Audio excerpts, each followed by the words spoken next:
চাইলে টাকা দিয়ে দিও, জ্ঞান দিতে চাই। আমাকে 10 বার ভাবতে হচ্ছে নিজেকে মেন্টালি আমি এমন কিছু শব্দ না বলি যাতে শুভশ্রী কোথাও কোনো এই মেশিন, যেহেতু ওর সংসার আছে। এখন হারানো আমার সবকিছু আছে, একটা পলিটিক্যালি ভুল স্টেটমেন্ট, একটা ফ্লপ ফিল্ম। তুই একটা দারুণ কথা বলেছিল সেই সময়, তখন এরা না ছাগলেরা বুঝতে পারে তোর মধ্যে যা পোটেনশিয়াল আছে, তোর চোখের মধ্যে যে পোটেনশিয়াল আছে, তোকে যেভাবে ইউজ করা যেতে পারে, তোর কেন ইউজ করে না আমি জানি না। নাহলে আমার থেকে বেশি দেখতে ভালো, আমার থেকে বেশি ট্যালেন্টেড, ভালো অভিনয় হয়তো করতে পারে, তার জায়গায় আমি আছি। শিয়ালদা লজে থাকতাম, এখান থেকে মেট্রো ধরে আমরা টলিগঞ্জ যেতাম। মাস্টারমশাই বলে একটা ছবি ছিল, মিলন মমিকে, সে আমাকে কনফার্ম করে লাস্ট মোমেন্টে আমাকে বাদ দিয়ে দিয়েছে। বহুদিন ধরে ইচ্ছে ছিল যে একটা ইন্টারভিউ করবো, তোমার ইন্টারভিউ তো পাওয়া মানে বিশাল সৌভাগ্যের ব্যাপার। না প্লিজ প্লিজ, মেন্টালিটিটা এরকম ছিল যে আসলেই খুব কঠিন কঠিন প্রশ্ন করবো, একদম ধরবো, এই পেয়েছি আর কি, এরকম একটা ব্যাপার। কিন্তু তারপর এসে দেখছি যে যেরকম দুপুর থেকে সারা দুপুর ধরে সারাদিন ধরে তুমি ইন্টারভিউ একের পর এক দিচ্ছ, মনে হচ্ছে না একটু ছোট করে শেষ করে দিই, বেচারা এত কষ্ট করছে। দেখি কতটা পারি। না, প্রথমে এটা তো মনে হচ্ছে যে তুমি এরকম সারাদিন ধরে এই যে এত ইন্টারভিউ দিচ্ছ, এরকম প্রমোশনের জন্য খাটছো, এর আগেও তো আমরা খাদানের সময় দেখেছি, তখন সিনেমা করার থেকে ওটা বেশি কষ্টকর মনে হয় না, বেশি পরিশ্রমের মনে হয় না? মাল তৈরি করা থেকে মাল বিক্রি করা সবচেয়ে বেশি কঠিন। একটা বেঞ্চমার্ক সেট হয়ে আছে যে আমরা প্রমোশন করি বা আমরা একটু অন্যরকম প্রমোশন করি, বাট তার চেয়েও বড় কথা দর্শক শুনতে চায়, জানতে চায় মানুষের যেই অভিনেতা অভিনেত্রীরা যেই পাঠটা, যেই চরিত্রটা করেছে তার পিছনে পরিশ্রম, কেন সে হ্যাঁ বললো, কি কি হয়েছে, সেটাও একটা আলাদা দর্শক আছে যেটা শোনার জন্য, এবং সেটা শুনে তারা ডিসাইড করে কি এই ছেলেটা চালাকি করছে না সত্যি এটা হয়েছে, আর নিজেকে কনভিন্স করায় কি না এই ছোটা দেখবো, এই পরিশ্রমটা এত যখন হয়েছে, লেট মি অলসো কন্ট্রিবিউট। যেটা খাদানে হয়েছিল, যে আমরা ডিস্ট্রিক্ট ট্যুর করেছি, কারণ আমার মনে হয়েছিল যে যারা এই ছবিটা আসল দর্শক তাদের কাছে আমাকে আগে পৌঁছতে হবে। আমি যদি পৌঁছতে পারি, আমি যদি তাদেরকে বোঝাতে পারি এটা তাদের ছবি, তারা হই হই করে আসবে। আমি এই কথাটাও দিয়েছিলাম যে যদি খাদান ব্লকবাস্টার হয় আমি তার থেকে বড় ছবি চেষ্টা করবো। কারণ আমি রঘুটা 2 দিন আগে টিজার রিলিজ হচ্ছে, এখন লোকে সেটা বলছে প্রি টিজার যখন হচ্ছে কি না একটা স্কেলটা বড়, ক্যানভাসটা বড়। আমরা সবাই জানি আমাদের কাছে একটা লিমিটেড বাজেট আছে, কিন্তু আমাদেরকে ফাইট করতে 300, 400, 500 কোটি টাকা লোক ছবির সাথে। যদি আমি বলি ওয়াট টু এর সাথে যদি ধূমকেতু আসে, ও we all know the budget of what to, but আমি কিভাবে ওর সাথে ধরবো? ভালো কন্টেন্ট দিয়ে, ভালো গল্প দিয়ে, ভালো মেকিং দিয়ে, ভালো ক্যানভাস দিয়ে। তো সেইটা করতে হয় এবং সেটার জন্য ইন্টারভিউ দিতে হয়, অন্যরকম ভাবে মানুষের কাছে পৌঁছতে হয়, তাদেরকে কনভিন্স করাতে হয়। And I love the process. মানে এমন না কি আমার কমপ্লেন আছে কিছু না, I love this process. I love marketing. আমি সবসময় আমাদের ভিডিওতেও বলি যে যেভাবে তুমি দেবদা যেরকম মার্কেটিং করে, সিনেমা যেভাবে বিক্রি করে, বা সৃজিতদা যেভাবে মার্কেটিং করেন, অন্যদের দেখে শেখা উচিত। তো তুমি তো খুবই বুদ্ধিমান মানুষ, এটা সবাই বলে, আমরা সবাই জানি। তোমার এটা কি ভুল, অন্যায়? বুদ্ধি রাখাটা কি অন্যায়? না, এটা তো আমরা প্রতিদিন দেখতে পাই যখন এইভাবে তুমি মার্কেটিং গুলো করো বা সিনেমাটা বানাও, যেভাবে তোমার ব্রেন চাইল্ড হয়। কিন্তু তোমার নিজের তখন মনে হয় না যে সবাই এরকম করছে, এতটা ঠিক পারছে না, একটু গিয়ে সাজেশন দিই? দাও না সাজেশন লোককে। তুমি বলছো অন্য ছবির ক্ষেত্রে? হ্যাঁ, অন্য ছবির ক্ষেত্রে। আমি একটা কথা শিখেছিলাম, তখন শিখিয়ে রাখি, অব্র চাইলে টাকা দিয়ে দিও, জ্ঞান দিতে চাও। কারণটা কি হচ্ছে, তুমি যখনই কাউকে কিছু বলতে চাইবে বা বলতে বোঝানোর চেষ্টা করবে, তখন বেশি জ্ঞান দিচ্ছে, নিজেকে বেশি বড় ভাবছে। তো আমি নিজের মতো থাকি, নিজের সীমিত ভাবে থাকি। কেউ যদি ডাকে তো যাই, কেউ যদি বলে এটা প্রমোট করতে, এটা শেয়ার করতে, তো আই ডু ইট অলসো। মানে আমি আজও অব্দি আমার প্রোডাকশন হাউসে প্রথমটা যেই ছবিটা রিলিজ হয় তার জন্য টুইট যায়, কিন্তু নিয়মিত হবে। আমি চিনিও না তাই প্রোডাকশন হাউসকে, but it's a way of come there, চলো করো। কোনো ইন্ডাস্ট্রিতে অনেক বন্ধু বান্ধব আছে, তাদের কোনো কিছু রিলিজ হলে তারা বলে শেয়ার করতে, আমি করেও দিই। আমি অ্যাকসেন্টও লাগে না আমার কিছু, মানে ভাব কেউ যদি সামনে থেকে যদি কেউ একটু রিকোয়েস্ট করে তাহলে আলাদা ব্যাপার, অথবাইজ যেতে জ্ঞান দেবো না। তুমি তো ইঞ্জিনিয়ারিং করেছো, এত পড়াশোনা, তুমি যখন পোস্ট প্রোডাকশনের কাজ হয় সেখানে তখন কিছু অ্যাডভাইস দাও না, বা তোমার ওটা সুবিধা হয় না? খুব এগ্রেসিভ। হ্যাঁ, আমি প্রচন্ড এগ্রেসিভ। মানে আমার সঙ্গে আমার পোস্ট প্রোডাকশন কালকে রাত্রেই ঝগড়া করছে রতির সাথে। ঝগড়া করছে না, ওই আর কি, মানে তোমাকেই বলি, যেহেতু প্রি টিজারটা রিলিজ হয়ে গেছে, শ্রীকান্ত চাইছিল প্রি টিজারে কালী গানটা যাবে। এবার আমার কাছে প্রি টিজারটা আসে, লন্ডনে শুট করতে, ফোন করে বললো যে এইটা আমরা কালী গানটা অলরেডি শ্রীকান্ত শেষ করে দিয়েছে মেকিং এ। এবার প্রথম আর কত দেবে, কালী গানটা আমার বাঁচিয়ে রাখতে, তো আমার মেন গানটা তো রিলিজ হবে, তা আমার এই গানটা ভালো যাবে, আমাকে টাইম দাও, আমাকে 2 দিন টাইম দাও। 2 দিনের মধ্যে তোমাকে, যেহেতু আমাদের ডেটটা লকি ছিল 20 তারিখে, আমি তখন 16-17, দুদিন দাও, তোমাকে কনভিন্স করার দায়িত্ব আমার। প্রতীকে ফোন করলাম, এটা চাই ওটা, লাস্ট মোমেন্ট অব্দি আমরা লাস্টে রঘুটা ছিল না, মানে রঘুটা দে আমার লাগবে, ইউ নিড টু হর্ন, মানে you need to hammer that word. তো আমরা রঘু শব্দটাকে পরে অ্যাড করলাম, রুচিই করেছে। বাট এই যে তুমি যেটা বললে না যে পোস্ট প্রোডাকশন প্রচন্ড এগ্রেসিভ, মানে সেটা আমার টিম খুব ভালো করে জানে, all my directors knows, but that in a good way. মানে ইটস নট দ্যাট কে আমার ভালো লাগে প্রসেসটা, মানে আমি শুটিং শেষ, টিম আছে, তারা যথাযথই বলে তো, হ্যাঁ যথাযথ ট্যালেন্টেড, তারা তাদের কাজটা জানে। তবুও কোথাও যেন মনে হয় কি আর না, আই নিড টু সি। কালকে এসে বিকেলে আমি ধূমকেতু পুরো এইচওডির সাথে বসেছিলাম, পুরো টিমকে নিয়ে, ভাই আমার পোস্ট প্রোডাকশনটা কি হচ্ছে, আমাকে আপডেট। কেউ কিছু কাজই করেনি, মানে কাজ করছে এত স্লো যাচ্ছে। তারপর বললাম কি আর প্লিজ স্পিড আপ, আমাদের এখনো সেন্সর অ্যাপ্লাই হয়নি। সেন্সর কেন অ্যাপ্লাই হয়নি? 20 তারিখ অ্যাপ্লাই হওয়ার কথা ছিল, আজকে 22 তারিখ, কেন অ্যাপ্লাই হচ্ছে না? বাংলায় কাজ করছি তো, মানে সবটাই ছেড়ে দিলে আমার মনে হয় না এইভাবে, না কাউকে অসম্মান করছি না, কেউ প্লিজ আমার টিমের খারাপ দেবো না, বাট আমার মনে হয় এই প্রসেসটা আমি এনজয় করি। হ্যাঁ, শুধু পোস্ট প্রোডাকশন না, সিনেমার শুরু থেকে স্ক্রিপ্ট লেখা সব কাজেও তুমি তো ভীষণ ইনভলভ থেকেছো। এর আগেও রুক্মিণীদির মুখে শুনেছি যে তুমি মানে ডিরেক্টর, প্রায় ডিরেক্টর আর কি। আমরা এখনো অপেক্ষায় আছি যদিও সেটা। পুরোটা এক্সপিরিয়েন্স, মানে রঘু ডাকাতের মতন ছবি, বিগ ক্যানভাস ফিল্ম, ধ্রুবদা যথেষ্ট ভালো কাজ করেছে। বাট কোথাও যেন আমার মনে হয় কি যখন আমি টেক ওভার করলাম প্রজেক্টটা 2021 পর 23 অব্দি আমরা মোটামুটি শেলফি ছিল, then I think it was trust generated between me, শ্রীকান্দা এন্ড ধ্রুবদা।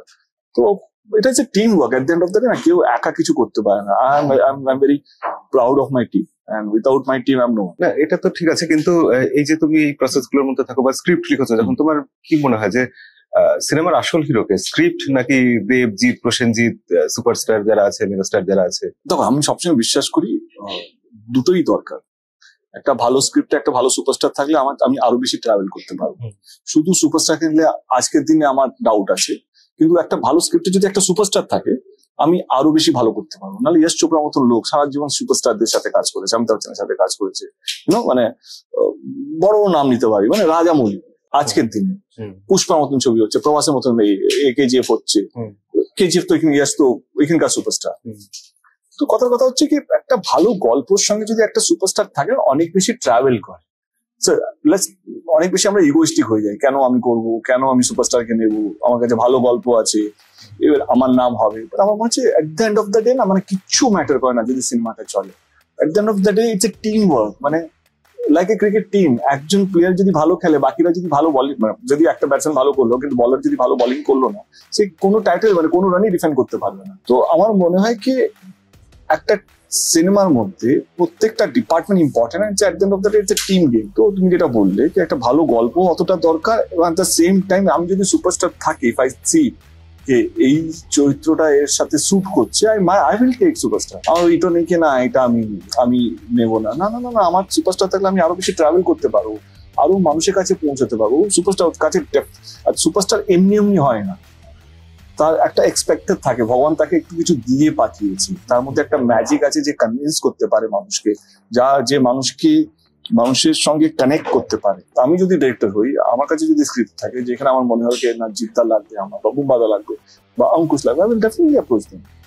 আর আমি করেওছি, মিঠুনদাকে ব্যাক টু ব্যাক আমার ছবি করেছি। আমার মনে হয়েছিল মিঠুনদা ইরেসপেক্টিভ ও কি দল করছে কি করছে, I want him. আমরা এই রঘু ডাকাতের প্রি-টিজার এসেছে, তার ভিডিও করেছিলাম।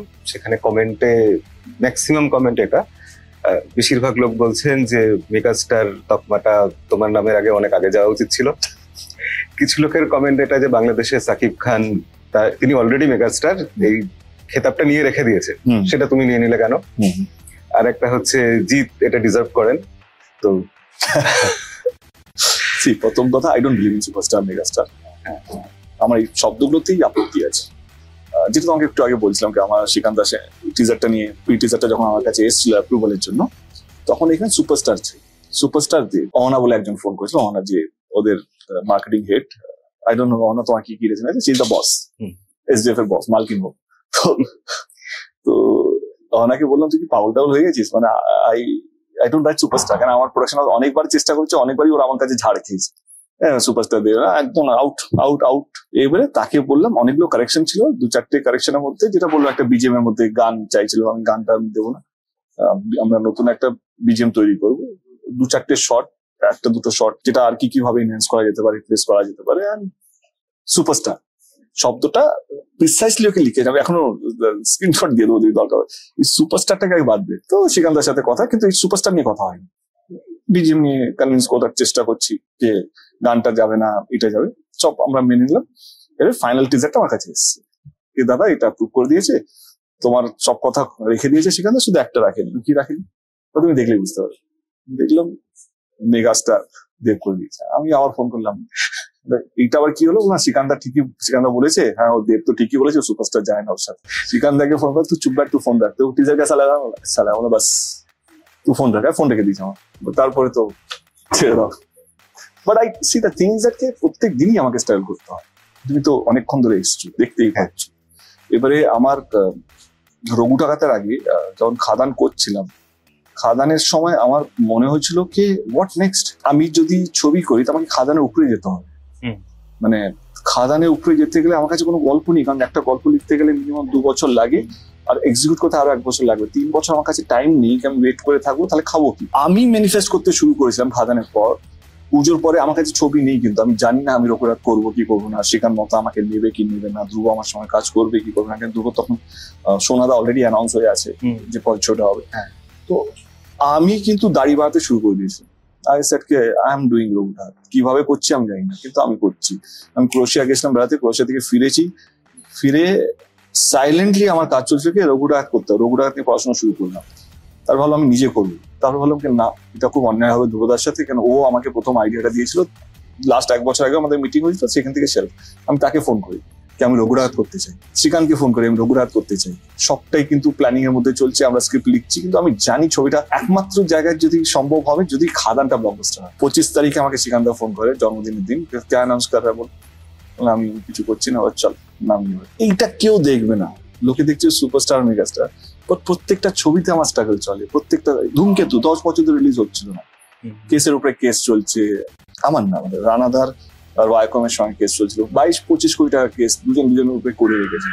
সেইখান থেকে কোর্ট কেস থেকে ছাড়িয়ে নিয়ে আসা, মিউচুয়াল আন্ডারস্ট্যান্ডিং করানো, সবাইকে একসাথে টেবিলে বসানো, অ্যান্ড পিপল সি দ্যাট কেন রিলিজ হচ্ছে। না, প্রচুর পরিশ্রম লাগে আজকের দিনে টু সার্ভাইভ। এই সময় দাঁড়িয়ে এই বাজেটের মধ্যে, যেখানে তোমার 200, 250, 300 কোটি টাকার বাজেটের ছবির সঙ্গে কম্পিটিশন হচ্ছে, তার সত্ত্বেও তুমি তোমার ছবির মান সম্মানটা বাঁচিয়ে রাখছো। পুষ্পা 2 এর সামনে আমরা খাদানকে নামিয়েছিলাম। তো সেখানে হল পাওয়ার থেকে লড়াই করা, শো বাড়ার থেকে লড়াই করার থেকে, লোকেরা শুধু সাকসেসটাই দেখছে। বা আমি সত্যি কথা বলছি, 1% যারা লিখছে তাকে নিয়ে আমি চিন্তিত নই, কারণ আমার চিন্তা ওই 99% লোককে নিয়ে, যারা সত্যি দেবকে দেব মানে, দেবকে ভালোবাসে, দেবের জন্য প্রার্থনা করে, বাচ্চাগুলো ভিডিও করে আমি দেব মামার কাছে যাবো। আমার কনসার্ন, আমার চিন্তা, আমার কাজ এই 99% লোকেদের জন্য। তাদেরকে আমি কিভাবে ওই যে দেবকে নিয়ে লড়াই করার জন্য প্রস্তুত, তাদের মান সম্মান আমি কিভাবে বাঁচিয়ে রাখবো আমার সিনেমার মাধ্যমে, বা আমার ব্যবহারে, বা আমার কথাবার্তায়। আমার চিন্তাটা অন্য দিকটা। তোমার সোশ্যাল মিডিয়া তো ছেড়েই দিলাম, মানে এটা একটা ওয়ার্ল্ড অফ নেগেটিভিটি হয়ে আছে। মানে সবকিছু জাজ হয়। মানে তুমি হাসছো কেন, তুমি কাঁদছো কেন, তুমি আসো না কেন, তুমি আসছো না কেন, দে হ্যাভ দ্য রিজন। সেই রিজনটা শুনলে তোমার আমার তো মাঝে মাঝে হাসিই পায়। তখন আমি পড়িও না কমেন্ট। আর আমার একটা বেস্ট পার্ট আমার কি আছে, আমি একটু নেগেটিভিটি থেকে দূরে থাকি। যখনই একটু কিছু নেগেটিভ কেউ আলোচনা করছে, আমি ওইখানে সাট করে কেটে পড়ি, এটা ইনজেক্ট করে দেয়। আর আমি এত ভালো কাজ করছি বা এইটা আছি কারণ আমি নেগেটিভিটিকে ইনজেক্ট করতে দিই না। ইন্ডাস্ট্রি খারাপ আছে, ভালো আছে, আই ডোন্ট কেয়ার। আমি ফোকাস, আমি কি করতে চাই। আমি জানি আমাকে ছবি করতে হবে, আমি জানি আমাকে স্কেল আপ করতে হবে, আমি জানি আমার বাংলা ছবিকে কিভাবে ন্যাশনাল প্ল্যাটফর্ম নিয়ে যেতে পারবো। এটাকে আমাকে, এইটার জন্যই আমি কমপ্লিটলি ফোকাস থাকি, আর এর বাইরে আমি কিছু ভাবি। এই প্রসঙ্গেই প্রশ্ন হচ্ছে যে আমাদের এই যে ইন্টারভিউটা হবে, এটা আমি শোনার পর দেব ফ্যান ক্লাব যেসব জায়গায় আছে সেখানে আমি বিভিন্ন জায়গায় প্রশ্ন করেছিলাম যে সবাই কি জানতে চায়, যদি ইন্টারভিউ করতে পারতো কিরকম প্রশ্ন করতো। সব থেকে বেশি যেটা এসছে যে পুষ্পার পর তো সাহসটা বেড়ে গেছে, পুষ্পা 2 এর সাথে খাদান রিলিজ হয়েছে, আমরা কবে মানে পুরো প্যান ইন্ডিয়াতে যাব, দেবের প্রতিটা সিনেমা কবে একদম প্যান ইন্ডিয়াতে রিলিজ হবে, সাউথের সাথে ডাইরেক্ট কম্পিটিশন। আমি না অ্যানালাইজ করছিলাম, মানে আমি আর ধ্রুবতা একদম বসেছিলাম, আমরা অলমোস্ট দেয়ার, বাট তবু we are very much behind. একটা gap of 15 to 20 days of extra shooting days. Budget is not the actual issue, is the mentality. কে আমি যদি রঘু ডাকাত আমরা কত 45 দিন 48 দিনে শেষ করলাম, তবু বিশাল, মানে আমরা 70 দিনও শুট করেছি, চাঁদের পাহাড় আমরা 70-80 দিন শুট করেছি। আই লাভ ইউ আমার 60+ ডেজ ছিল, চ্যালেঞ্জ আমাদের ওরকম 60। তখনকার দিন ওই টাইমটা ছিল, লিবার্টিটা ছিল। আমি যদি আরো রঘু ডাকাতে 12 দিন পেতাম, আমি অন্য একটা ছবি বানিয়ে দেখে দিতাম। এর 12 দিন, আর আমি যদি ক্রাউডে, আমরা যথেষ্ট প্রচুর ক্রাউড ইউজ করেছি, আমরা 800, 900, 1000 ক্রাউড ইউজ করেছি। আমি যদি 2000 ক্রাউড এক্সট্রা পেতাম জুনিয়র আর্টিস্ট পার ডে, আমি অন্য একটা স্কিল দেখে নিতাম। We are there, but we are still very far. But এই 12-14 দিনের যে গ্যাপটা যদি আমরা অ্যাচিভ করতে পারি, কি আমি যদি এক্সট্রা 14 দিন পেয়ে যাই, I can challenge you, we can beat anything. মানে উই উইল বি দেয়ার, মানে আমরা অন দ্য ফেস আছি, we are there to fight. But হ্যাঁ, ওই দিনটা বেশি দূরের না, আমি কথা দিচ্ছি যে we will achieve that goal very soon. এটা ফ্যানদের জন্য খুবই বড় খবর আর দারুণ খবর, মানে আমাদের সবার জন্য ইনফ্যাক্ট। ফ্যানদের প্রশ্ন হচ্ছে, ধূমকেতু দেবের প্রথম প্রযোজিত সিনেমা, কিন্তু চ্যাম্প দেবের প্রযোজিত প্রথম মুক্তিপ্রাপ্ত সিনেমা। সেই স্পেশাল দিনেই দেবদার ধূমকেতুর টিজার আপলোড দেওয়া হয়েছিল। এটা কি দেবদারই প্ল্যান? আমার বা আমার টিমের, but we wanted to do something. ওই দিন তো আমার অনেকগুলো প্ল্যান ছিল। 23 তারিখে তার ধূমকেতু এমন হিট হয়ে গেল, আমার রঘুরাতে পোস্টার লঞ্চ হওয়ার কথা ছিল, এখন আমরা পোস্টার লঞ্চ করতে পারছি না। তো ওই দিন আমাদের অনেক কিছু প্ল্যান ছিল, but I thought K let's, তারপরে আমরা সকালে লঞ্চ করার পর তারপরে আমরা বিকালবেলা থেকে দুপুরবেলা থেকে বললাম না আর কিছু করবো না, কারণ ধূমকেতু এমন অ্যাপ্রিসিয়েশন পেয়েছে। এবং আমরাও একটু ভয় ছিলাম, অনেস্টলি কনফেস করছি। 10 বছর হয়ে গেছে শুটিং, আমরা জানি আমরা ভালো বানিয়েছি, কিন্তু দর্শককে তো বিলিভ করতে হবে আমরা ভালো বানিয়েছি, যাদের জন্য ছবিটা বানিয়েছি। আমরা কেউ মানে এক্সপেক্ট করিনি কি ধূমকেতু এত ভালো রেসপন্স পাবে। মানে এখনো গান ট্রেন্ডিং এ আছে, এখনো টিজার ট্রেন্ডিং, টিজার ট্রেন্ডিং এ আছে, লোকে আলোচনা করছে। আমার সোশ্যাল মিডিয়া, আমাদের সোশ্যাল মিডিয়া, মানে আমাদের পুরোনো ভিডিও দিয়ে ভর্তি করে দিয়েছে। এভরিওয়্যার দ্যার ইজ ধূমকেতু ও দেব শুভশ্রী, মানে আলোচনার মধ্যে আছে। তো মানে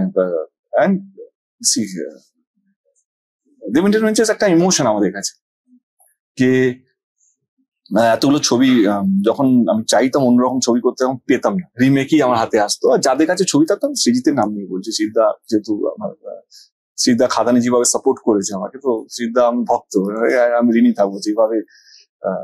তো সিদ্ধার কাছে উমা ছিল, আমি ডাইরেক্টলি অ্যাপ্রোচ করেছিলাম। উমার গল্পটা হেভি লেগেছিল, আমাকে একজন বলেছিল উমা করতে চাই না, তোকে নিয়ে ভাবিনি, আমি যিশুকে ভেবেছি, আর যিশু তো আমার খুব কাছের মানুষ। এবার এরকম দিন গেছে, I really to get crash to the director, যাদের কাছে ভালো মৌলিক গল্প আছে, যারা ভালো গল্প বলতে চায়। ঋতুদা তো আমাকে নিয়ে কাজ করারই কথা ছিল, কিন্তু ঋতুদা চলে গেল। ঋতুদা একটা দারুণ কথা বলেছিল সেই সময়, তখন যা হয় বলছে কি, এরা না ছাগলেরা বুঝতে পারে তোর মধ্যে যা পোটেনশিয়াল আছে, তোর চোখের মধ্যে যে পোটেনশিয়াল আছে, তোকে যেভাবে ইউজ করা যেতে পারে, তোর কেন ইউজ করে না আমি জানি না, সেটা ঋতুদা বলে গেছেন। এবারে ঠিক আছে, এবারে আমি যেই ধরনের ছবি করছি সেটা নিয়ে আমি নট স্যাটিসফাইড। তখন আমি ভাবলাম কি লেটস, দেবকে বাঁচাতে গেলে তোমাকে নিজেকেই প্রডিউস করতে হবে। এন্ড ধূমকেতু ওয়াজ দ্য ফার্স্ট প্রজেক্ট যেখানে আমার মনে হয়েছিল কি এই ছবিটা হওয়া উচিত। অবশ্য তুমি দেখবে ছবিটা 14 আগস্ট, দেখার পর তুমি বলবে যে কিভাবে একটা মানুষ 10 বছর আগে এই সিদ্ধান্তটা নিতে পারে, এই গল্পটাকে ভাবতে পারে, কেন এটা 10 বছর লাগলো রিলিজ করতে। দ্যাট ফিনোমেনাল গল্প, দারুণ। আমার মনে হয় কৌশিক গাঙ্গুলির শ্রেষ্ঠ গল্প, যেভাবে উনি শুটও করেছেন, যেভাবে ডিরেকশন দিয়েছেন।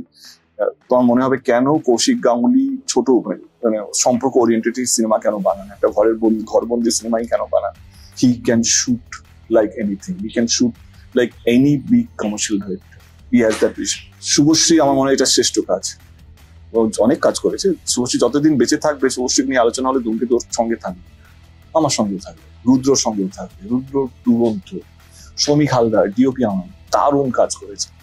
তো ওভারঅল আমার মনে হয় এমন একটা ছবি, যে দিনটা আমরা ভেবেছিলাম কোম্পানি খুলবো, যে দিনটা যে যার সঙ্গে আমরা কোম্পানিটা হওয়ার কথা ছিল, সেটা না হয়ে যে দিনটা আমরা রিলিজ, মানে যেদিন আমরা প্রথম মুক্তি পাই আমার চ্যাম্প, সেই দিনটাকে আমরা চুজ করলাম, এই দিনটাই আমরা টিজারটা রিলিজ করতে চাই। এটা বলে না দিলে আসলে চট করে বোঝাও যেত না যে 10 বছর আগের সিনেমার টিজার দেখছি আমরা, এতটাই আধুনিক। একটা লোক আমাকে দারুণ কথা বলেছিল, মনিদা, মনিদা বলেছিল, আমি জিজ্ঞেস করলাম কেমন লাগলো, যখন আমাদের রঘু ডাকাত নিয়ে প্রায় মিটিং হতো, কেমন লাগলো টিজারটা? ভালো লেগেছে। তখন তো এরকমই শুট হতো বল, অ্যাকচুয়ালি তো আমরা তো তখন বড়ই শুট করতাম। তখন আমরা সাউথ আফ্রিকা গিয়ে শুট করছি, অ্যামাজনে গিয়ে শুট করছি, থাইল্যান্ড, রোম, পৃথিবী কোথায় আমরা যাইনি, সাউথ আফ্রিকা। আমরা এখন ছোট হয়ে গেছি। এই ছোট হওয়া সত্ত্বে যেটা একটু বড় বা ভালো, মানে বড় ক্যানভাসে একটু লোকেশন দেখা যাচ্ছে বা একটু ওয়ার্ল্ডটা দেখা যাচ্ছে, সেগুলো অতিরিক্ত ভালো লাগছে। সেই জন্য ধূমকেতু ভালো লাগছে। কারণ ধূমকেতু যে ওয়ার্ল্ডটা দেখাচ্ছে, যে ক্যানভাসটা দেখাচ্ছে, যে লোকেশন গুলো দেখাচ্ছে, সেগুলো সত্যি আমরা অনেক বছর দেখিনি। অনেক বছর পাহাড় দেখিনি, পাহাড়ের রাস্তা দেখিনি, অনেক বছর এরকম গান দেখিনি। খুব মিস করি ওগুলো। But I promise you today কে we will get back that time, will achieve. মানে আর 10 বছর ওয়েট করতে হবে না। ইউ সি প্রজাপতি টু আমরা যেভাবে লন্ডনে শুট করেছি, লন্ডনে প্রচুর বাংলা ছবি শুট হয়েছে, যেভাবে প্রজাপতি শুট আমরা করেছি, যেভাবে অভিজিৎ সিং করেছে, যেভাবে শুভঙ্কর আমার ডিওপি, তোমার বলে ফ্যামিলি ড্রামাকেও এইভাবে লার্জার দ্যান লাইফ নিয়ে যাওয়া যেতে পারে, সেটা অকল্পনীয়। অভিজিৎ সেনের ছবিতে প্রথমবার কোরিওগ্রাফার ইউজ হয়েছে, লিপে গান আছে, ডান্স আছে, হই হই আছে, মানে ঠিক উই আর স্কেলিং আপ। আমার কাছে কি আছে, আমার পাওয়ারটা হচ্ছে আমার গল্প। আমার যদি গল্পের উপরে আমার যদি কনফিডেন্স থাকে, তাহলে আমরা স্কেল আপ করতে আমার 1 মিনিট লাগে। তো আমার মনে হয় এই পুরো ক্রেডিটটা যায় খাদান যেই সাহসটা দেখাতে পেরেছে অন্যান্য প্রযোজকদের, সেটা হচ্ছে কি না আমরা স্কেল আপ করতে হবে। সেজন্য দেখবে এখন দর্শক স্কেল আপ ছবির মধ্যে বেশি। আগে একটা চলন ছিল কি লোকে বলতো ভালো ছবি, ভালো বাংলা ছবি। এখন লোকে শব্দটা ইউজ করছে কমার্শিয়াল। একদম এখন যেই শব্দটা লোকে বলতে ভয় পেত কমার্শিয়াল ছবি বলে দর্শক আসবে না, আজকে আমি অনেক ছবি প্রমোশনে দেখছি বা তারা বলছে আমাদের এটা কমার্শিয়াল ছবি, একেন কমার্শিয়াল হিট, কমার্শিয়াল ছবি বলছে। তো এইটাও তো একটা পাওয়া কে যখন আমার মনে হয়েছিল কি না ফ্যামিলি ড্রামা করবো না, এখন করবো না, I just need a break. কারণ আমার মনে হচ্ছিল এবারে মনোটোনাস হয়ে যাচ্ছে, আর কতবার বাবা ছেলেকে কাঁদা বই করবো। Let's celebrate, let's do something different. অতনটাকে সকালে উঠে ফোন করি কি ভাই আমার একটু মনে হচ্ছে, অভিজিৎকে ফোন করি, এটা মনে হচ্ছে, ঠিক আছে। And they also waited for me for 2 years। তারাও প্রধানের পর কিছুই করেনি দুজনে, তার চাইলে তো করতেই পারতো। আমি বলেও ছিলাম তাদের, তোমরা একটা কাজ করো, অন্য কাউকে নিয়ে করে নাও, না উইল ওয়েট। সো আমার হচ্ছে এটাই ভালোবাসা, এটাই ব্যবহার, এটাই কোথাও যেন কাজে দিয়েছে। সেই সময় তুমি সাক্ষাৎকারে বলেছিলে যে আমার সবটুকু নিংড়ে দিয়েছি, এটাই আমার জীবনের শ্রেষ্ঠ ছবি। এতদিন বাদে এসে কি সেই ধারণাটা একটু চেঞ্জ হবে? শ্রেষ্ঠ ছবি কি তারপর আর কিছু এসছে?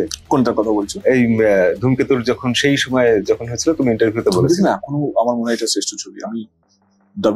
আমি কিছুদিন আগেই ডাবিং করলাম, লন্ডন যাওয়ার আগে ডাবিং করেই গেছিলাম। কারণ এটা বলতে পারি কি আমি আবার ধূমকেতু করতে পারবো না। ওই সময় যা ইনোসেন্স ছিল আমার, বা যেই চরিত্রটা যেটা ডিমান্ড করতো, অদ্ভুত ভাবে না, মানে আমি কেন, শুভশ্রীও রিক্রিয়েট করতে পারবে না, ইভেন কৌশিক গাঙ্গুলিও আবার ধূমকেতু বানাতে পারবে না, হয়ে যায় কিছু কিছু ছবি হয়ে যায়। আমি খাদান আবার বানাতে পারবো, খাদান থেকে ভালো ছবি বানাবো। ধূমকেতু আই ডাউট, মানে ধূমকেতু আমরা কেউ, এর মধ্যে রুদ্রও আছে, রুদ্রকেও ইনক্লুডিং রুদ্র, ও ওই অভিনয়টা করতে পারবে না যেটা ও করেছে ওই সময় দাঁড়িয়ে। সবাই তার বেস্টটা দিয়েছে এই ছবিটার মধ্যে। বড় কথা বলছি না, this will be one of the best film in my career. And I believe in one thing, every hit film don't need to be a good film, every good film don't need to be a hit film. মানে আমি এই ছবিটাকে box office দিয়ে বিচার করছি না, এই ছবিটাকে আমি আমার কাছে এই ছবিটা বিচার হচ্ছে কি দ্য পরিশ্রম which I put into it। 6 ঘন্টা মেকআপ করে এই বয়সের ডিফারেন্সটা দেখিয়ে কি বোঝা যাবে কি শুধু বডি ট্রান্সফরমেশন নয়, ফেস ট্রান্সফরমেশন নয়, ভয়েস ওভার, যেভাবে হাঁটা চলা সবকিছু। শুভশ্রী তখন জাস্ট বস করেছে, বা ওই সময়টা ও যে এত কন্ট্রোল অ্যাক্টিং করতে পারে, শুভশ্রী এইটাও করতে, এখন শুভশ্রী কিভাবে দেখেছে হয়তো control acting this and that, ওই সময় দাঁড়িয়ে সেটাও করেছে। কৌশিক গাঙ্গুলি, যেটা বারবার বলছি, অনুপমের মিউজিক, তো সব মিলেমিশে একটা ম্যাজিক কাজ করেছে ধূমকেতুতে, যেটা আমার মনে হয় বড় পর্দার লোকে দেখতে পাবে। দেবদা, তুমি কি মানে জ্যোতিষী বা এইসব হাত দেখা টাকা এইসব কিছু করছো? তাহলে এরকম ভবিষ্যৎবাণী কি করে করছো তোমরা? তুমি শুভশ্রী দুজনেই বিভিন্ন ইন্টারভিউতে বলছে এটা আমাদের জুটির শেষ সিনেমা। আমি বলেছি ভবিষ্যৎবাণী কি করে করা যায়? আমি বলেছি এটা আমার মুখে কোনোদিন আছে না। I believe in never say never. মানে আমার সঙ্গে অনেক, আমি কথা বলছি, এসডিএফ এ খাদান করার কথা ছিল, এসডিএফ খাদান করেনি। নেক্সট ছবি তো আমি এসডিএফ এর কাছে গেছি, ওরা কথা। পৃথিবীতে যে কোনো জিনিসের নেভার সে নেভার। আমরা সব দরজা জানলা বন্ধ করে দিলে আমরা সাফোকেশনে মরে যাবো। You need to keep one window, one door, one hole open, যেখানে অ্যাটলিস্ট নিঃশ্বাস নিতে পারবেন নিজের মতো করে। I am one of those person and I'm very optimistic, I'm very positive in my life. Okay, I will not say never, মানে করতে পারবো না, বাট হ্যাঁ এটাও সত্যি কি আমরা 8-10 বছর একজনের কথা বলিনি, দেখিও নি। একটা ইভেন্টে আমি জানতাম না ও অ্যাওয়ার্ডটা পাবে, আমাকে দিয়ে অ্যাওয়ার্ডটা দেবে, চালাকি করা হয়েছিল। তখন আমি খুব ভালোভাবেই সেই মানে অনেক বছর কথা হয়নি, হঠাৎ করে দেখা, তাকে আবার অ্যাওয়ার্ড দিচ্ছি। I gave my best that day. মানে I presented myself as if nothing happened. Actually nothing happened. তো আমিও জানি না, ও জানি না হয়তো কিভাবে আমরা রিয়াকশন দেব।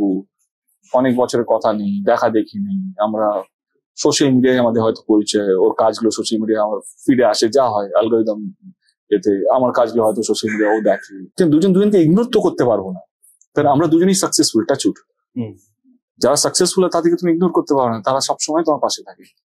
মানে পাশে ইন দ্য সেন্স তাকে তুমি দেখতে পাও, তোমার হোর্ডিং আছে, তোমার সিনেমা আছে, তোমার লোকে আলোচনা করছে, সোশ্যাল মিডিয়া আছে। তো আমার মনে হয় কি, উই ডোন্ট নো কি আমরা কিভাবে একজনকে ফেস করবো, what will be the first line, what will be the communication. আমরা আমি হ্যাপি দ্যাট কেউ সংসার আর ক্যারিয়ার দুটোকে খুব সুন্দরভাবে হ্যান্ডেল করছে। ইটস নট ইজি একটা হিরোইনের জন্য, একটা মেয়ের জন্য যেভাবে ও হ্যান্ডেল করছে, যেভাবে ও দুটোকেই একদিকে হিটও দিচ্ছে, একদিকে সংসারটাও করছে। I wish her all the luck, all the success. I wish her always happy, মানে পিসফুল থাকে যেন সারা জীবন। সেটাই তার মধ্যে কাজটা একদম অন্য রকম একটা জিনিস। কাজ ইজ নট আউট আমরা চাইছি কিনা, কাজ তাকে ওরও চাহিদা বেড়েছে, ওরও একটা রোলের প্রতি একটা নিজস্ব একটা সততা বেড়েছে। ও কি চাইছে, কিভাবে দেখতে চাইছে, কিভাবে নিজেকে প্রেজেন্ট করতে চাইছে, সেই লিবার্টি ওর কাছে আছে আজকে। আর আমি তো একদমই অন্যরকম কাজ করছি। তো এই দুজনকে কনভিন্স করার মতন যদি কেউ স্ক্রিপ্ট লিখতে পারে বা কেউ ভাবে, তো it has to convince. Who will convince? It's about that. কনভিন্সিংটা ডিফিকাল্ট না, কাউকে তো কনভিন্স করতে হবে। It's not impossible job. কেউ লিখবে, সে আসবে, সে কনভিন্স করবে। যদি প্রডিউসার না পায়, কিন্তু আগে কনভিন্স তো করতে হবে। আমাদের হিসাব মতো তোমার এই হাফ সেঞ্চুরি হতে চললো সিনেমার, প্রায় 48টা সিনেমা হবে। 48টা না? তো প্রশ্নটা এটাই ছিল যে হাফ সেঞ্চুরি হতে চলেছে, কিছু স্পেশাল প্ল্যান আছে কিনা? যে আমার সবকটা ছবি স্পেশাল হয়ে যাচ্ছে এখন, যেভাবে আমরা খাটছি, যেভাবে আমরা প্ল্যান করছি। আমাদের পাইপলাইনে খাদান 2 আছে, কিভাবে খাদান 2 কে বড় করব, কিভাবে করব। তারপরে আরেকটা ছবি আমরা প্ল্যান করছি, আছে অনেক কিছু, কিন্তু অত দূরে ভাবতে না, আমার কাছের গুলো হারিয়ে যাবে। So I just want to focus right now. আজকেই আমি গ্রুপে লিখলাম 14 তারিখ অব্দি রঘুরাতে আরো যেন আমাদের পেজ থেকে না যায়, শুধু ধূমকেতু আমি ধূমকেতু আমাদের দেখা। তো আমি জাস্ট ফোকাস করতে চাই ধূমকেতু, কারণ অনেক যেটা তুমি বললে আর কি, এত নেগেটিভিটি জড়িত আছে, মানে আলোচনার মধ্যে আছে, জড়িত নেই আলোচনাকে। কেন 10 বছর বিয়ে হয়নি, কেন দেব শুভশ্রী নেই, কেন একসাথে ইন্টারভিউ করছে না, কি হচ্ছে, আগে ওইদিকে দেখতে পাবো কিনা, সবকিছুকে আলাদা রেখে আমরা চাইছি কি অন্তত ছবিটা বেঁচে থাকবো। ছবি বাঁচলে আমরা দুজনেই ছবির মাধ্যমে বেঁচে থাকবো। অলরেডি গানটাই ছবিকে অমর করে দিয়েছে, বেঁচে থাকবে। গানটাই এত বড় হিট হয়ে গেছে। আমি কথা দিচ্ছি, ধূমকেতু যেহেতু এখন সবাই বুঝে গেছে দেবের আলাদা প্যাশন আছে গান নিয়ে, ধূমকেতুর সব কটা গান নস্টালজিয়া হবে, সব কটা গান লোকে ভাববে, লোকে ডেডিকেট করবে, লোকে সেলিব্রেট করবে, লোকে কাঁদবে, লোকে আলোচনা করবে, আর লোকে মনে রাখবে। তাহলে তো সিনেমা সুপারহিট হওয়া থেকে কেউ আটকাতেও পারবে না। দেখো, আমি আরো বলছি, every good film don't need to be hit film, but এই ছবিটা না, মানে যারা দেখবে, 10 জন যদি দেখে সিনেমা হলে বসে, তারা বেরিয়ে এসে আরো 100 জনকে পাঠাবে, এক একজন 10 জন করে পাঠাবে, দেখি এই ছবিটা, নাহলে মিস করবে। ইজ দ্যাট এই সাফল্যের চূড়ায় বসে 48টা প্রায় 50টা ফিল্ম হবে, পিছন ঘুরে যখন দেখো সেই স্ট্রাগলের সময়গুলো, আমাকে সায়ন্তন দা এই প্রশ্নটা করতে বলেছে এবং খুব ভালো একটা অসাধারণ সাজেশন দিয়েছে যে দেবদার এই জায়গাগুলো ঠিক ডিসকভার করা হয়নি। যে শিয়ালদাতে যখন থাকতো, কিভাবে স্ট্রাগল করতো, মানুষ এগুলো জানে না এখনো সেভাবে। না, মানুষ তো সাকসেসটাই দেখে, মানুষ কেন দেব মেগাস্টার লিখছে সেটাই জানতে ব্যস্ত বা সেটা নিয়ে আলোচনা করতে ব্যস্ত। সাকসেস না কোনো ইজি হয় না। সাকসেস ইজি হলে সবাই সাকসেসফুল হতো, আর সাকসেস বেশি দিন থাকেও না। যারা যত বেশি স্ট্রাগল করেছে তারাই বুঝবে সাকসেসটাকে কত যত্ন করে ধরে রাখতে হয়। তো আমার মনে হয় কি, আমি যা স্ট্রাগল করেছি তার থেকে বেশি পেয়েছি। নাহলে আমার থেকে বেশি দেখতে ভালো, আমার থেকে বেশি ট্যালেন্টেড, ভালো অভিনয় হয়তো করতে পারে, তার জায়গায় আমি আছি। যে স্বপ্ন দেখেনি বাংলা ছবি করবো, আমি তো বম্বে জন্ম, পড়াশোনা, আমার তো অ্যাকসেন্টও ছিল, মানে এখনো আছে, এখনো আমি বিশ্বাস করি আমার টান আছে, যতই চেঞ্জ হই না কেন। এখন পরিশ্রম দিয়ে, হার্ডওয়ার্ক দিয়ে ওইটা ভুলে গেছে লোকে, আছে আমার মধ্যে অনেক খুদ আছে। বাট যেভাবে ভালোবাসা পেয়েছে না, সেখানে তখন মনেই হয় না কি, তখন আমি শিয়ালদা লজে থাকতাম, এখান থেকে মেট্রো ধরে আমরা টলিগঞ্জ যেতাম ডাইরেক্টরের সঙ্গে দেখা করতে। একটা ছবি আমাকে, মাস্টারমশাই বলে একটা ছবি ছিল মিলন ভৌমিকের, সে আমাকে কনফার্ম করে লাস্ট মোমেন্টে আমাকে বাদ দিয়ে দিয়েছে, আমি আবার ট্রেনে করে আবার ফেরত গেছি, অনেক কিছুই হয়েছে। বাট আমার মনে হয় কি এটা এটা এটা যদি না হতো আজকে আমি এই জায়গায় বসতেও পারতাম।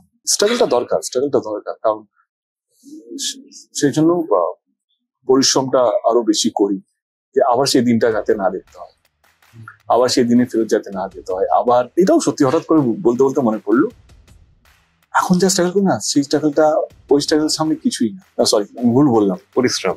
মানে ওই স্ট্রাগলটা এত ভালো ছিল, এইটা না আজকের দিনে যে স্ট্রাগলটা সেটা অনেক বেশি ডিফিকাল্ট, এতটাই ডিফিকাল্ট কি আমার হারানো সবকিছু, তখন আমার হারানো কিছুই ছিল না। কাজ না পেলাম, বাড়ি চলে গেলাম, তাই তো। এখন হারানো আমার সবকিছু আছে।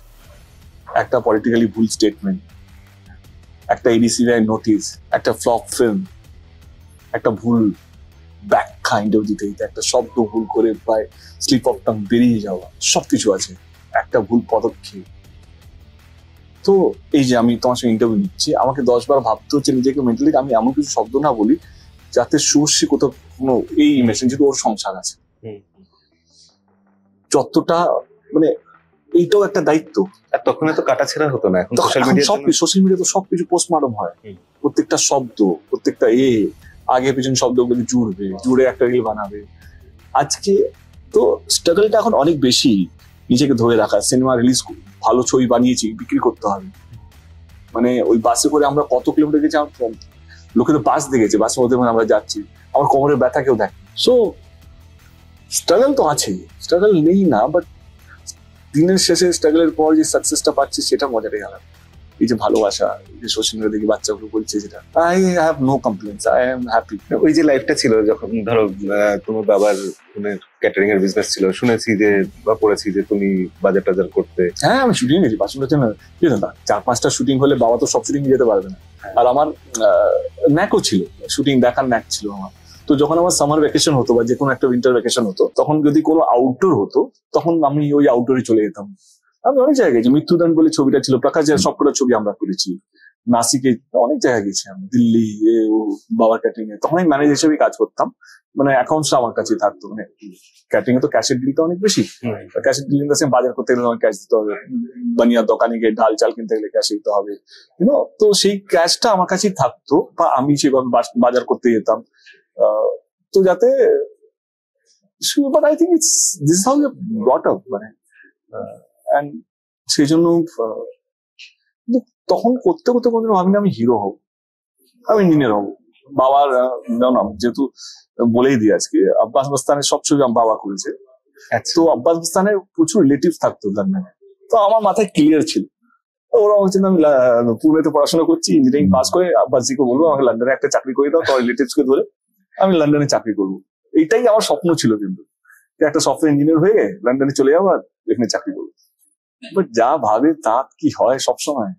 বাট এইটাও ভাবিনি কি এরকম একটা জায়গায় পায়ের উপরে পা তুলে বসে থাকবো, এমপি হবো, প্রডিউসার হবো, এত যশ, এত মানুষের ভালোবাসা, এত আবদার, এটা পাবো, সেটা ভাবিনি। বাজারে আলু কত করে বিক্রি হচ্ছে, ইলিশ মাছ কত বড় পাওয়া যাচ্ছে, এসব খোঁজ খবর রাখো কিছু? না, মিথ্যে কথা বলবো যদি হ্যাঁ বলি, একদমই রাখি না। এটা পুরো দায়িত্বটা বাবা নেয়। বাবা মায়ের আমি মাসে টাকা দিয়ে দিই, আমি তার বেশি আর কিছু জানি না। কোন মাসে বেশি খরচা হলো সেটা বাবা বলে দেয়, হ্যাঁ ঠিক আছে, এইটুকুই, আর বেশি। তুমি তো খুব ফুডি, এরকম সবাই জানে মোটামুটি, তো খেতে খুব ভালোবাসো। তো এই অ্যাবস ট্যাবস বানানোর জন্য, মাসল করার জন্য যখন ডায়েটিং করতে হয় কতটা কষ্ট হয়, মানে না খাওয়ার জন্য কতটা কষ্ট হয়? কষ্ট তো হয়, কিন্তু আমার মাথায় কিছু চলতে থাকে না সারাক্ষণকে। আমি নিজেকে নতুন রূপে দেখতে চাই। রঘু ডাকাতে আমার কাছে ক্লিয়ার ছিলাম কিভাবে নিজেকে দেখাবো, কি চাইছি রঘু ডাকাতকে নিয়ে। তো ডাকাতরা তখন গায়ে তেল মেখে ডাকাতি করতে যেত, তো খালি গায়ে শট থাকতেই হবে। এবার আমি তখন যেহেতু ইলেকশন সবে শেষ হয়েছে, ইলেকশনের আগে, ইলেকশনে না যা পরিশ্রম হয়, মানে এত ট্রাভেল, এত কিছু খাওয়া দাওয়া কিছু থাকে, তো 106 কিলো তখন।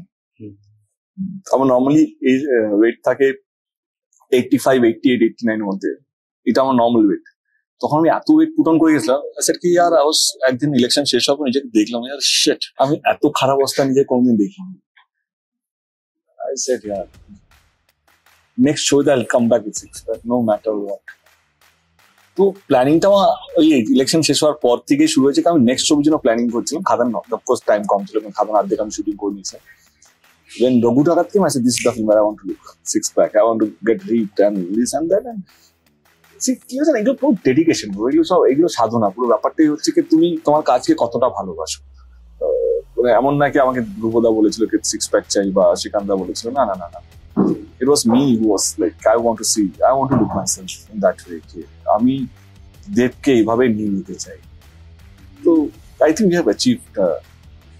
রঘু ডাকাত নিয়ে এখন বলতে চাইছি না, বাট রঘু ডাকাতে ভিজুয়ালস আমার মনে হয় বাংলা ছবি প্রথমবার এরকম, দেবকে তো এরকম ভাবে দেখে। আচ্ছা, রঘু ডাকাতে তো ঘোড়া চড়তে হয়েছে, এর আগে তুমি বাইক গাড়ি সব নানা রকম কিছু করতে। ঘোড়া আগেও চড়েছি, চাঁদের পাহাড়ে চড়েছি। ও হ্যাঁ, চাঁদের পাহাড়ে, চাঁদের পাহাড় যোদ্ধা। আমি ঘোড়া শিখে উচিত সময়। হ্যাঁ, সেটা কতটা কঠিন, মানে ঘোড়া স্টান্ট দেখো, ওয়েট ফর মাই টিজার, কি করেছি সেটা তুমি সব দেখো। ঘোড়া নিয়ে আমরা কি কি করেছি যে সেটা এখন বলে নষ্ট করতে চাইছি না, বাট আমি ঘোড়া নিয়ে অনেক স্টান্ট করেছি, এর আগে করেছি, যোদ্ধাতেও করেছি। কিন্তু আমার মনে হয় কি ঘোড়া নিয়ে রঘু ডাকাতে আমরা যা যা করতে পেরেছি, উই গট দ্য বেস্ট ঘোড়া অলসো। উই গট সাউথের থেকে যারা, সাউথের বড় ফার্ম যাদের, যারা প্রফেশনালি রাজামৌলি বা ওই সব ছবিতে বড় বড় ছবিতে দেয়, আমি তাদেরকেই নিয়ে এসেছিলাম, তাদেরকে বলুন তারাই করবে। এবং we got this amazing horse, একটা সাদা ঘোড়া আছে, দারুণ ঘোড়াটা ছিল। অ্যান্ড প্রথম দুদিন ভয় ছিল ওর সাথে, আমি অনেকবার পড়েওছি, মরতে মরতে বেঁচেছি, অনেক সময় এরকম হয়েছে। কিন্তু 3 দিনের পর থেকে, যেহেতু আমাদের 12-14 দিন আমরা ঝাড়খন্ড শুট করছিলাম, পুরো ঘোড়ার চেজিং বেজিং সব ঝাড়খন্ডে শুট হয়েছে আমাদের, 3 দিনের পর থেকে I start getting confidence I can do. Last 2 দিন I want to do this stunt, সব হলিউডের রেফারেন্স, এটা চাই বলে, পারবি, ওরা তো সব সিজি করে করা, উইল ডু রিলস। তারপরে যা স্টান্ট হয়েছে, ডিরেক্টর পাগল, ফাইট মাস্টার ক্যা করা ভাই, তোমারে দেখা মেরে বলা, লেটস ডু ইট। তো আমাকে রঘু ডাকাতে ঘোড়া নিয়ে স্টান্ট অনেক কিছুই আছে, সেটা আমার মনে হয় টিজারেই এবারে দেওয়ার কথা ছিল। সেখানে না, এবারে দিও না, কি সব তুমি একটা টিজারে এইটা পরে দিও, তার মানে ঘোড়া শট না আমার টিজারে আসবে। সোশ্যাল মিডিয়াতে তো তোমাকে নিয়ে সবসময় চর্চা হয়, নানা রকম মিম টিম বেরোয়, তো সব থেকে মনে পড়ে কোন মিমটার কথা? আমি মনে কি সোশ্যাল মিডিয়ার জন্ম থেকে আমাকে নিয়ে ট্রোল করছে, যখন সোশ্যাল মিডিয়া সবে এসছে, টুইটার সবে এসছে, ফেসবুক তো ছিলই, অর্কুট ছিল তখন, অর্কুটে চ্যাটিং হতো। হ্যাঁ, সি দ্য থিংস দ্যাট কি আজকের দিনে না, মোদি থেকে দিদি সবাই ট্রোল হয়, হ্যাঁ, দাদা থেকে দিদি সবাই troll. Till that time you are successful, তুমি ধরে নাও তুমি ট্রোল হবে, মানে সেটা আর গায়ে মাখি না। অনেকে দেখেছি গায়ে মাখবার, না না, সোশ্যাল মিডিয়া এমন একটা ওয়ার্ল্ড হয়ে গেছে যেখানে নেগেটিভিটি বেশি পেনিট্রেট করে। তুমি দেখবে আমার ছবিগুলোর মধ্যে, আমি জাস্ট এক্সাম্পল দেওয়ার জন্য বলছি, আদারওয়াইজ আমি খুব একটা কমেন্ট পড়ি না, সেই কারণে অনেকজনকে রিপ্লাই করতে পারি না। তো তারা বলে এই তোকে আমি করেছি, সরি আর আমি, আর যেহেতু আমার হ্যান্ডেলটা সব আমার অফিসের ছেলেদের কাছেই থাকে, ইটস নট পার্সোনাল যে আমি উত্তর দেবো, কারণ তারা অনেক সময় বিভিন্ন সময় আমি কাজের মধ্যে থাকি, তারা আমার পেজ থেকে বা আমার প্রোফাইল থেকে আপলোড করতে থাকে কিছু না কিছু। তো সেই জায়গা থেকে সবাই বলছে ভালো ভালো ভালো দেবে, একটা কমেন্ট মিসি কি করছিস, এটা কি হলো, ওইটা করেছি অ্যাটেনশন সিক করার জন্য, চিনেই না, জানি না, কাজই নেই। তারপর আমি সেইটা নিয়ে মাথা ব্যথা করবো না, বাকি 2000টা কমেন্ট যে সত্যি ভালো লেগে তাকে নিয়ে মাথা ব্যথা করবো। তো my life is full clear কি ভাই, 1% লোক থাকবে যে তোমাকে নিয়ে ট্রোল করবে, তোমাকে নেগেটিভিটি করবে, আমি কাজ করি বাকি 99%। মজারও তো অনেক কিছু থাকে যেগুলো I don't care, man. I don't give a patta. ঠিক আছে, I enjoy. একটা তুমি যদি রাগ না করো, একটা তোমাকে ইয়ে দেখাই, সোশ্যাল মিডিয়াতে এটা খুব ভাইরাল চলছে এখন। আমার সাথে ফ্রেন্ডশিপ করবে কেন? এমনি দিয়ে যায় শুধু ব্যথা। রহস্যটা কি সবাই জানতে চায়। আজকে কনফার্ম বলে দিচ্ছি, ওখানে খুব ভালো লেখে, ওর ইংলিশটা খুব ভালো।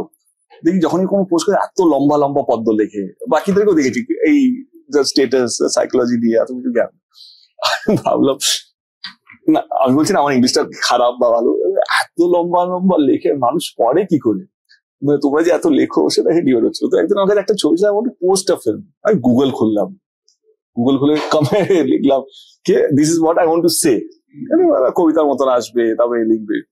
তো এটা লিখে নাকি একটা পোয়েটের নাম নিয়ে কি একটা কবিতা লিখে দিল, পোয়েটের নাম দিয়ে দিল।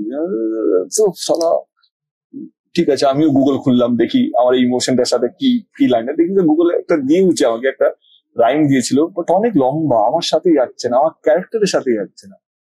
তো আমি বললাম তো রুক্মিণী পাশেই ছিল, কি হয়েছে এটা কি লিখতে চাও? এমনি লিখতে চাই আর কি, তো লিখে দাও। এমনি হ্যাঁ उसमें क्या है? And that's how এমনি started in my life. হ্যাঁ মানে কি আরে সবসময় কি মাথায় থট লাগে নাকি যে এটা আমি কেন পোস্ট, আমি এমনি পোস্ট করছি। এন্ড প্রথমবার তো এমনি করে দিয়েছিলাম,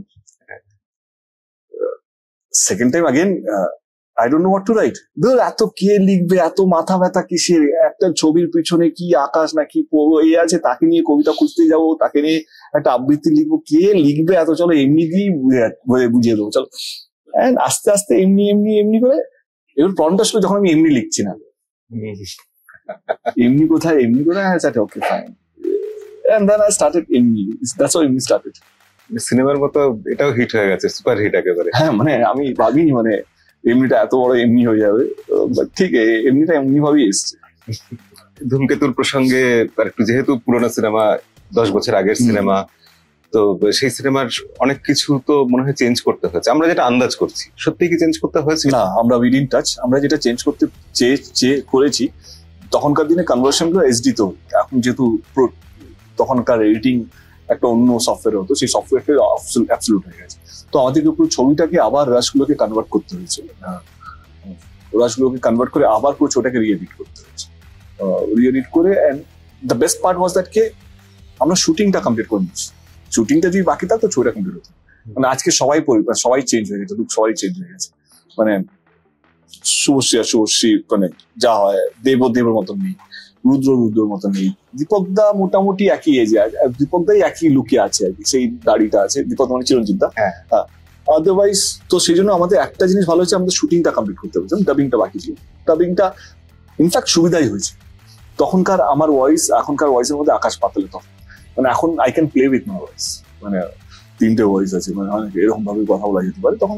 তো সেইটা আমার মনে হয় সেটা আমার কাজেই দিয়েছে বরঞ্চ, otherwise within touch it was so well shot. তো সেখানে আমাদের কোথাও মনেই হয়নি যে না এটা চেঞ্জ করলে ভালো। অনেকক্ষণ তোমাকে আটকে রেখেছি বলে আমার ধারণা, প্রচুর প্রশ্ন আছে এখনো বাকি, যেগুলো শেষ হবে না, সেকেন্ড পার্ট আসবে খাদান 2 এর মতো। খাদান 2 কবে আসতে পারে এই প্রসঙ্গে? খাদান 2 এর স্ক্রিপ্ট নিয়ে বসতে হবে, টাইম পাচ্ছি না। We have already had a meeting, আমাদের 3-4টে মিটিং হয়ে আছে। It will take time, I don't want to hurry. মানে খাদান 2 মানুষের এক্সপেকটেশন এই লেভেলে আছে না খাদান শব্দটাকে নিয়ে, তো Khadaan 2 I don't want to compromise কে ব্র্যান্ডটা ভালো বলে এনকারেজ করি না, যতক্ষণ আমি কনফিডেন্ট হচ্ছি পুরো স্ক্রিপ্টটা নিয়ে ততক্ষণ আমি কিছু বলতে চাই। আমাদের চ্যানেলে প্রচুর ফ্যান তোমার, সবাই মানে তোমার ভিডিও হলে এত ভিউ আসে সেটা বলার নয় আর কি। বাংলা সিনেমা বা বাংলা টিজার এসব কোনো কিছু রিভিউতে এত ভিউ আমার মনে হয় না কোনোদিন এসছে। তো এনিওয়ে, তুমি আমাদের দর্শকদের জন্য যদি কিছু বলো। থ্যাংক ইউ সো মাচ, খুব ভালো লাগলো তোমাদের এই চ্যানেলে এসে এতক্ষণ ধরে আড্ডা দিয়ে।